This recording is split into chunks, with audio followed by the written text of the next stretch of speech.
Hi, I'm Rob Patz. And I'm Kristen Stanton. And this is the Rob and Kristen Show.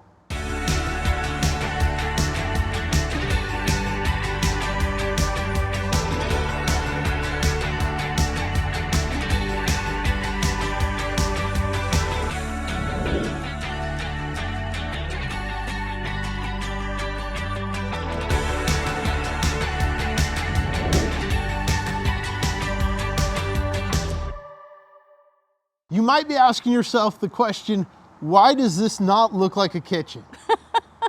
And this is a very good question.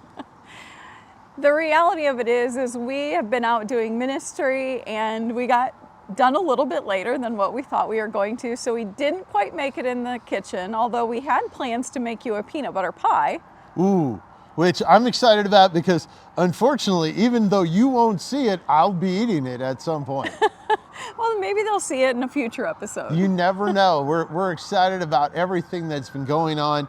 As Kristen mentioned, we were up in Ypsilanti for some ministry up there with the great folks at the Carpenter's House, and you're going to see that in an upcoming episode. We had a fantastic time. Pastor and his wife are amazing. We had so much fun, but alas, kind of like Thanksgiving, our eyes were bigger than our plans. That's an interesting way to put it. Well, we went, yeah, we can do all of these things, but in reality, we couldn't. And that's okay though, because we get to be outside one more time with you, and that is always fun, especially with the beautiful fall colors that we have. It's just been a beautiful day, all day today, and I can hardly believe we're heading into Thanksgiving. This Thanksgiving, you know, my list of things to make is like that long. And my mom keeps telling me, oh, don't make all of that stuff, but it's Thanksgiving. What are you supposed to do? My list of things I'm going to eat is at least that long. I'm excited. Are you one of these people? And I was wondering about this because there are people that, they plan their food. And I do. I plan like my whole day on Thanksgiving Day. I plan all the cool things that I'm going to eat. And it starts off with the Macy's Day Parade and usually some hot chocolate. So that's how I start my day. Well, see, I usually start my day in the kitchen if I'm cooking, and I'm usually doing something like peeling potatoes, cutting onions, cutting carrots, cutting celery. But thankfully, I can see the TV from where I am in the kitchen, so I don't feel like I'm alone. No, she's not. I'm over there, and is it just me, or I don't watch the whole parade? Like, no. I have to be there for like the first few minutes of the parade, and it kind of makes me feel like I have accomplished a goal for the day of Thanksgiving when I get that done. And then, ladies and gentlemen, boys and girls, it's time for football all day long. Okay, so here's a question for you. See, I am not a big parade watcher, okay? I would much rather put on a Christmas movie. I realize it's Thanksgiving, but I would rather put on a Christmas movie and have the Christmas movie that I've already seen so I know what's going on playing while I am watching or while I'm cooking. Or listening to Christmas music or something of that nature rather than the parade. Now, the parade doesn't do it for me. Here's the thing out of this. You know, we've been married now just a little over 4 years. This was something I was not used to, is rewatching movies that you've already watched. And now you know the sad thing is, I look forward to rewatching movies that we've already watched. And the funny part for me is like last night, I didn't remember half the movie. And I was like, ooh, that's what's gonna happen. Well, it was a little bit of an older movie. Yes. So. And it was a lot of fun. We hope you are having an amazing Thanksgiving week. We hope that God is blessing you in a special way, no matter if you get to be with family or just, with friends, Friendsgiving. Yeah, I can't even say it. It's still new to me, which I think is kind of cool though. We don't celebrate that. We should. Oh, we need to do that because that would be like Thanksgiving too. Who's going to cook? You? No. I'm not. No, we could get a pizza. There we go. We get a pizza.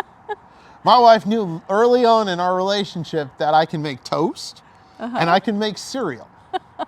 Or I can make some things in the microwave, though I tried to put something in the microwave earlier this year and we almost had a fire. So it's not sure that I can do everything. So what are you most looking forward to as far as food-wise? Food-wise, I love stuffing. Yeah. And see, I'm different. Most people put turkey as their number one thing. It's not for me. Turkey, I like turkey, but to me, stuffing with really good gravy. Good gravy. Good Good gravy. Yes. You caught it. So that's my big thing. And in fact, we've talked about this already on the show. The first year we were married, we had Thanksgiving, and it was about my third or fourth plate. Last week you said it was like your fifth plate. It's like a fish story. It's somewhere in that neighborhood. It was at least the third plate. It may have been the fifth plate. I then took a whoosh of stuffing, dressing, whatever you want to call it. That's a debate for itself. And I took that big like that. And she was looking at me, and I think she thought I was going to put like the other stuff around. Nope. I took some gravy and I poured that gravy. And now here's the key thing with that is you got to make sure that your gravy is covering all the stuffing.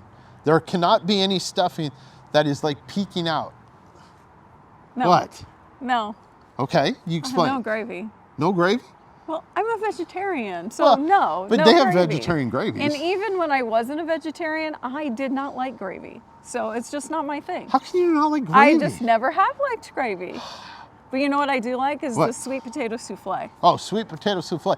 Now, I used to like sweet potatoes with the marshmallows and the brown sugar and that whole thing. And then my I like wife, the sweet potato casserole. yeah, then my wife got me converted. And now I look forward to the souffle because, you know, we are a higher class now. It just tastes like dessert, right? It does. So that's something that I like. That's it. And we're excited about it. Tell us, hey, share with us. You know what would be fun? This would be fun. Share your Thanksgiving dinner with us. I mean, literally, if you want to, you've got my number. It's in the app. You can call us. We'll come over for Thanksgiving. Or easier, take a picture and send us through the app. You can send a picture of your Thanksgiving dinner. We would love to do it because we celebrate with you every day as we're on the air. Or hit us up on social media and post your picture of your Thanksgiving meal. Yes. So I am making actual dinner rolls. Yes. Something that my mom used to do and something that her mom used to do. We don't buy them at the store, we make them from scratch, and that's always a lot of fun. And you know, our author that we have as a guest today, she is an Amish writer, and one of the things the Amish do apparently very well is cook. So this was a really fun interview, and we hope that you enjoy it. Hey, this week I am super excited from my father's homeland. Now, we've had a lot of Minnesotans on, but this time we get to have somebody from my homeland. Not my homeland. I was going to say your homeland? My father's homeland. My ancestors. How about that? From the great land of Canada, eh? You're going to be on the show, eh? So all of our Canadian friends right now are mad because I'm mocking them with my accent, eh? Which actually, for all my cousins, that's kind of how they sound. And none of them watch the show, so we're safe. No, they'll all tune into this episode just to hear your Canadian accent. No way. They'll be like, he doesn't talk like us. That's not us at all, eh?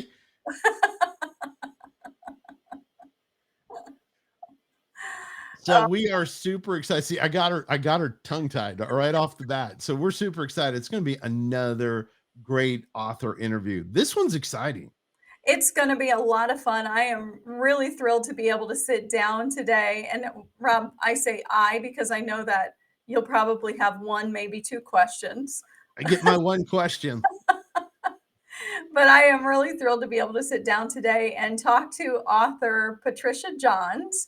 And we are going to be diving into a little bit about her own life, career, and her most recent book, Still Waters. Hi, Patricia. Hi, it's nice to see you guys. Okay, so, before you guys get started, before you get started, no. I have a question. What is one thing as far as candy that we can't get in the United States that you guys have in Canada that you love? It's not candy, but it's potato chips, ketchup chips, ketchup Yes. flavored Okay. potato I should chips. have I should have thrown that one, which by the way are amazing. Yeah, they're Just delicious. They're so good. You wouldn't think they are. They sound gross, but Yeah, they're they sound disgusting. no, and really good. yeah, they're good though. I know Oh, it sounds vile, but they're so good. oh, so good. I mean, it makes sense because you have French fries and ketchup. So why Yeah, wouldn't it be good? But it just doesn't sound that good. Now, it see, in doesn't. Canada though, they put vinegar on their French fries. Yeah. And ketchup. And So is that your one question for the day, Robert, or no, are you that's it. saving That's one? just I'm starting off there. Okay. He likes to do stuff like this, Patricia. I have no control, none whatsoever. But it is just absolutely fantastic to have you join us here on the Rob and Kristen Show. So tell our viewers just a little bit about who you are and how you got started writing. Um, I've been writing for as long as I can remember. Ever since I was a little kid, I've been writing stories, and I used to have boxes of just loose leaf paper stories that I used to write as a kid. So I've been writing for as long. I'm a writer through and through. If I didn't make any money at writing, I would still be writing. I would just be more frustrated. So I've always been writing. Um, Yeah, when I was a kid, I got my first story published when I was about 12 years old, and that was it. I had my taste of publication, and I was chasing it ever after. Interestingly, it was a story about my ancestors coming from Russia to Canada. So my family, my dad's side of the family were Russian Mennonites, so German-speaking Russian Mennonites, and they came to Canada in the 20s. And so I had a story that I wrote about that and got that published. So in a kids magazine, and yeah, ever after, I was like, oh, that felt good. So that is really interesting. I was going to ask you, what was your favorite thing that you wrote as a kid?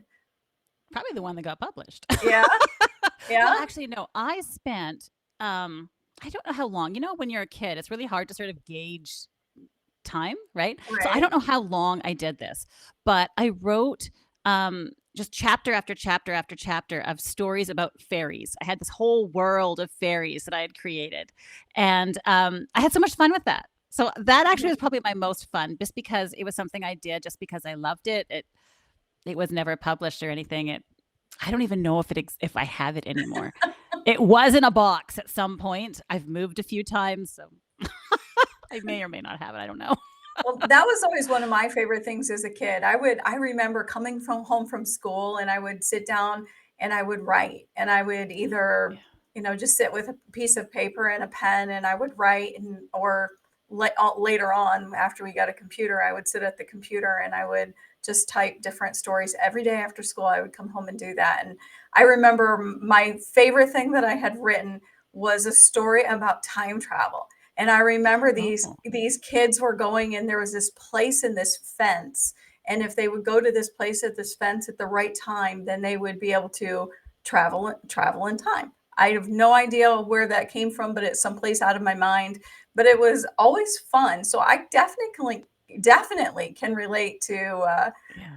sitting and writing as a kid and thinking, oh, this is a lot of fun. But, obviously for me, my career took a little bit of a different turn. I always thought I would have time to write. I mean, it was funny Yeah. because when I started my law practice, told my mom, I said, well, in our spare time, let's Mm. do this. And what spare time? I don't have What any spare spare time. time? Yeah. So, but it's so interesting. I love hearing stories like yours. So, how in the world did you transition from writing for fun, other than that one story that got Mhm. published? How did you transition from writing for fun to writing as a career?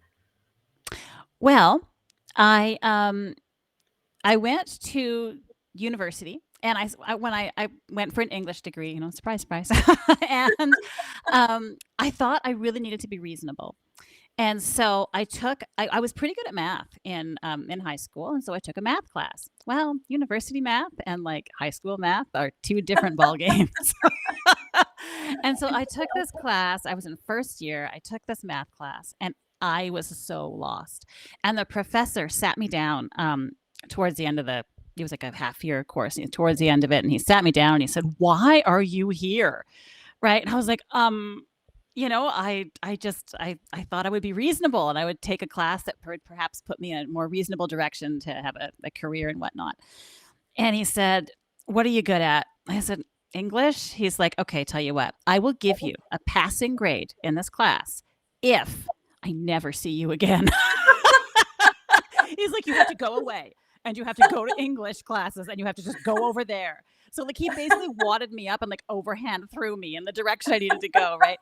And he gave me a 51% in that math class. Unearned. I am telling you, I didn't deserve 51. Like I'm sure I would have failed it. I would have failed it. But he gave me the 51. It counted as my breadth requirement. And I was like really grateful to him because it was kind of him to do that. Because he knew that I was smart and I was, I had potential, just not in math, right? So so he tossed me out there. So I finished my English degree. And after my English degree, like, what was I going to do? Now I came from a family of academics. And so I thought, well, you go for your master's degree. This is the next step. You go for your master's degree. Right. Well, I got waitlisted for my master's degree and I was crushed. Who was I if I didn't go on for more school? Like I was just absolutely crushed. And in that sort of like just being utterly crushed, which of course to a lot of listeners, they're going to think this woman is silly, and maybe I was, but I was having a silly moment. I was really, really crushed. And I thought about it. I thought, well, what would I care about more? Having a book on the shelves or getting a master's degree? And I was like, oh, well, hands down, getting a book on the shelves. Of And course. so yeah. And so then I decided, okay, that's it. I'm going to starving artist this. I am going to work part-time. I'm going to live in a hole and I am going to write with everything I've got. And I did. I was a starving artist. I wrote and wrote and wrote. I got a few books published with a small church press, and they were like biblical fiction kind of thing. And then after I met my husband and got married, I wrote my first Harlequin that got accepted. And that's when I really felt like I was like, and this is what I want to do. Like I'd finally settled in and I was like, yep, this feels right. And so I love romance. I love writing romance. And yeah, so then I just was writing like crazy, and my husband sort of knew what he was getting into with me. I had promised him, if I can't make this work, I will be reasonable. I will go back to school. I will become a high school teacher, right? If I can't make this work, like you don't have to support me in this for the rest of my life, right? I was like, I will be reasonable. But then luckily, like things started to pick up and I was able to cobble together a career for myself, and I was not forced to go back to school and find something else that could keep me. But so that's how it all sort of came together over a long period of time. So at what point did you feel like, I've made it as a writer, I feel like a real writer? There had to be that time where it was like, I'm just an imposter. I'm writing these stories and hoping that this is going to happen. I mean, was it before you got that first book published? Did you feel like you made it after the first book was published, or was it sometime later on when you knew that this wasn't just a one-time wonder? Well, I was a little cocky, honestly. I always felt like a writer. I didn't struggle with that. I was like, I'm a writer. I might be a poor one, but I'm a writer. I love that. That's awesome. So feeling like a writer, that wasn't the problem. But there was a moment when it was actually a few years ago. My son was little, maybe 10 years ago or so. My son was little. And the pastor at our church said, hey, we're looking for a church secretary. Ours is leaving. You interested? Right? And so he told me how much it would pay. And because when you have the starving artist mentality, you are always on the lookout for a part-time job, right? And for the part-time job that will have the least effort and the most pay, so you can really put all of your energy into what you want to do, which is your writing, right? So you're always sort of like have that. So it took me a long time to lose that. And this is when I lost my part-time job thing in my head that you're always keeping your eye out for. I sat down and I did the math, and I realized that if I used half of my day writing, half of my day doing that job as a church secretary, getting the pay, I would make less than if I just continued using those mornings towards my writing, because I would have to publish fewer books. I would have to scale back in order to make space for my Mhm. mornings being gone 5 days a week, right? Mhm. So when I did the math and I realized I have now reached the point that a part-time job would actually hold me back. I went, ooh, I think I've arrived. So that for me was a moment. That was a moment when I just, it was the math. When I I love realized, that. yeah. And I went, huh. So that's when I figured, okay, this is definitely a full-time gig, when adding something part-time into it would actually make me make less. Then I was like, okay, we're good.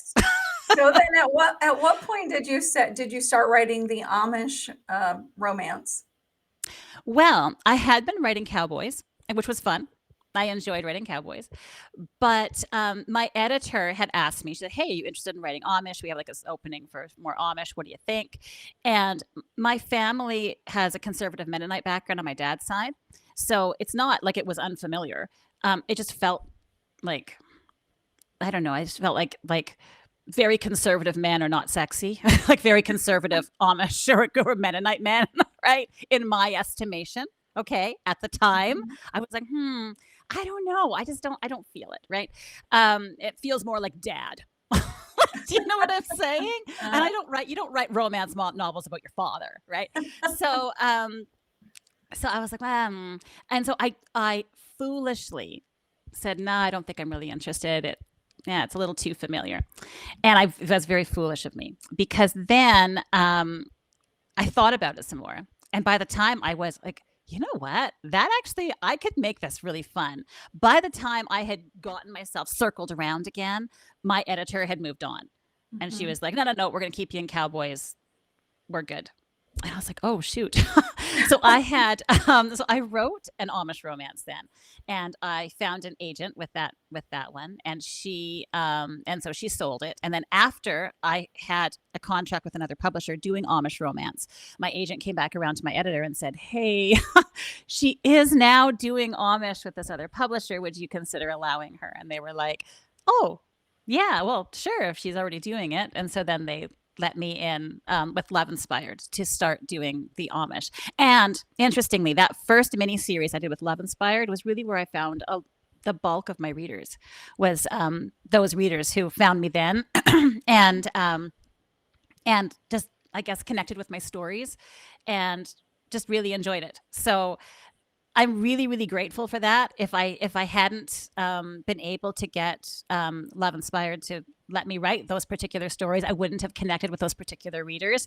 And like, as an author, I just like, your readers they're everything. I couldn't do this if it weren't for them. You know what I mean? Mhm. I can write stories, but if nobody wants to read them, then they won't So tell publish us, me.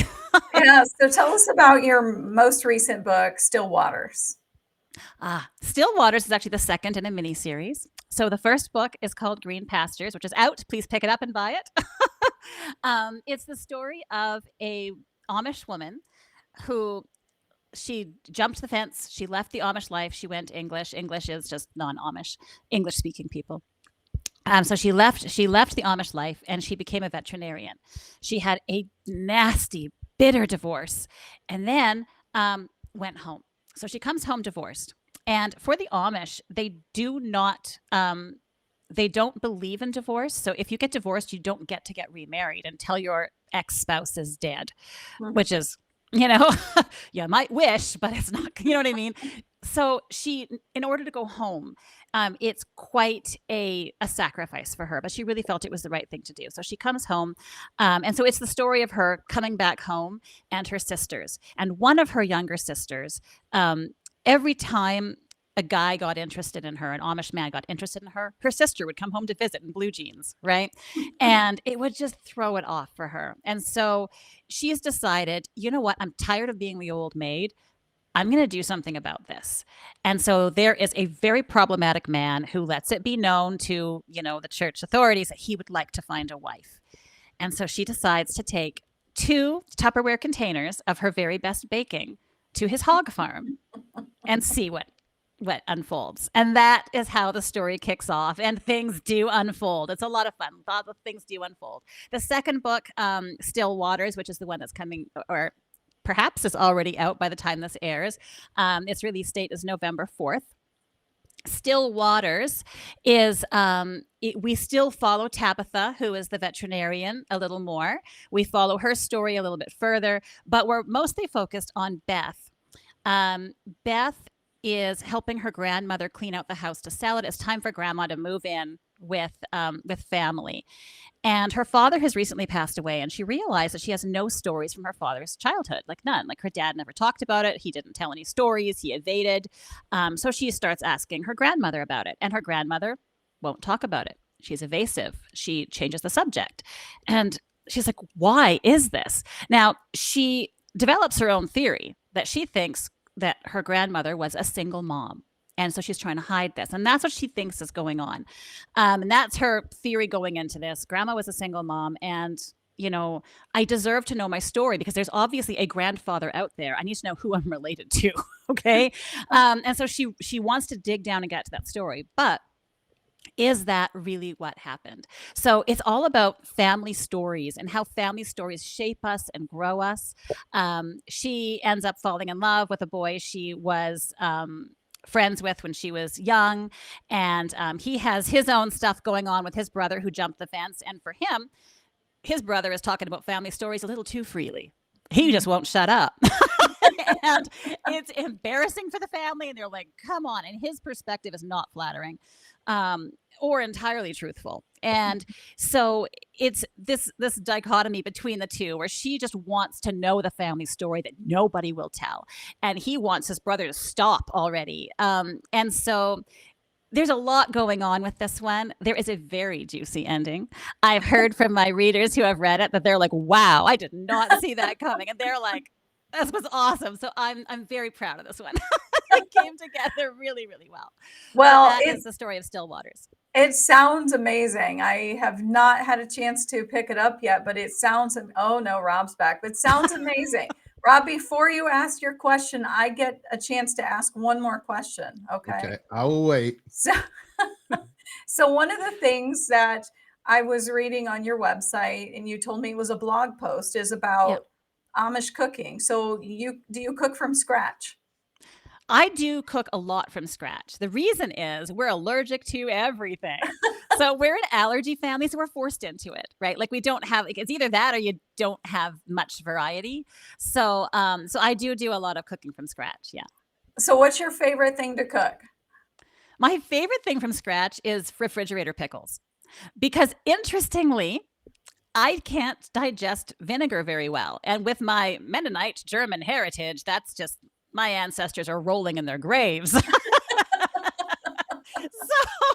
But I can't digest it very well. So I make refrigerator pickles using lemon juice, which it's just the acid. You need the acid and you need the salt, right? Is what you need to make pickles. And it's a perfectly usable acid to make pickles. And it makes really good when I make garlic dill pickles in my refrigerator, and they're really good. Oh, yeah. So interesting. So interesting. Now that I know she's allergic to vinegar, I'm not going to ask her the question I was going to. Okay. I have to pivot, and my pivot question is, how young were you when you learned how to ice skate? Elementary school. In Canada, there's always skate days, right? Yep. So you go to the rink and you rent skates. I don't know if you can still rent now. My son, when he was little and had to go to the rink, he had to have his own skate. We had to buy skates and send them to school with him. So different now. Back when I was a kid, you could rent skates.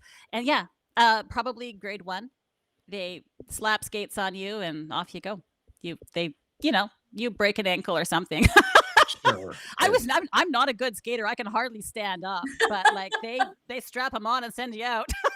My dad. So the story, my dad was a hockey player, and I got my first Cooper skates when I was 4. Oh, wow. That sounds right. I remember growing up on skates because we had a pond. And so we started on the little double runners, and then we would just get skates every year for Christmas, or Yeah. It seemed like every year for Christmas, but I just grew up skating and it was always one of my favorite things. I loved it. Of course, loved hockey too. So Oh, wow. You guys interesting. sound like you're more coordinated than I am. Good for you. Nope, nope, not really. But thanks so much for being with us today on the Rob and Kristen Show. Thank you. It was wonderful. Do you know what? What? I'm hungry for some Amish butter now. We hope that you enjoyed that interview with Patricia Johns in her new book, Still Waters, again, for your favorite reader on your Christmas list. Oh, what a great idea. Hey, listen, you know something else would be great? It'd be great to go eat. I am super hungry from talking about all this food earlier, and we want you to do the same. Happy Thanksgiving. We appreciate each and every one of you. Go out and live an abundant life.